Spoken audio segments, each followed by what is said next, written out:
भगवान महावीर एक नगर से दूसरे नगर का भ्रमण करते रहते थे। एक बार उन्हें किसी गांव जाना था। उस गांव को जाने के दो रास्ते थे।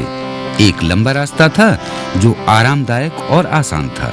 दूसरा रास्ता छोटा था मगर वो एक भयानक जंगल से होकर जाता था। महावीर ने छोटे रास्ते से जाने का निर्णय लिया। कुछ ग्वालों ने उन्हें उस रास्ते से न जाने के लिए कहा, क्योंकि उस रास्ते के जंगल में एक प्राणघातक सांप भी रहता था। उस सांप का नाम था चंड कौशिक। वो किसी को भी उस रास्ते से नहीं जाने देता था। महावीर छोटे रास्ते से जाने के लिए ही अटल रहे और कभी भी किसी प्रकार का उन्हें भय नहीं हुआ। उन्हें न तो अपने बारे में चिंता थी और न अपने सुख की कोई फिक्र। चलते चलते कुछ समय बाद वे उस स्थान पर पहुंचे जहां से गुजरने के बारे में कोई सोच भी नहीं सकता था। महावीर वहां रुके और ध्यान करना शुरू किया। तभी चंड कौशिक नामक वो सांप वहां आया और मार्ग के बीच खड़े हुए एक मनुष्य को देखा। चंड कौशिक अपने क्षेत्र में हुए अतिक्रमण को नहीं सह सका। उसने महावीर पर जहर भरी फुफकार मारी। महावीर स्वामी बिल्कुल अविचलित रहे। उन्होंने उस क्रोधी सांप की ओर देखा भी नहीं।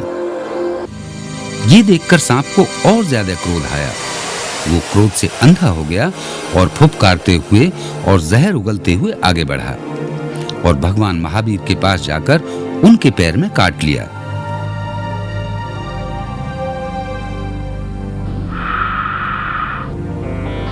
भगवान महावीर ने धीरे से अपनी आंखें खोली। उन्हें कोई चोट नहीं लगी थी। उनके पैर से सफेद रंग का दूध जैसा द्रव बहने लगा। सफेद रंग जो प्रेम और करुणा का प्रतीक है।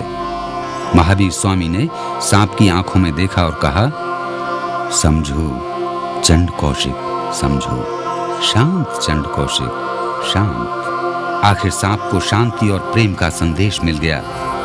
उसे पता चल गया कि वो कौन थे और क्या कर रहे थे। वो शांत हो गया और धीरे धीरे अपने बिल में चला गया। प्रेम और दया के कुछ ही शब्दों का ये था जादुई असर।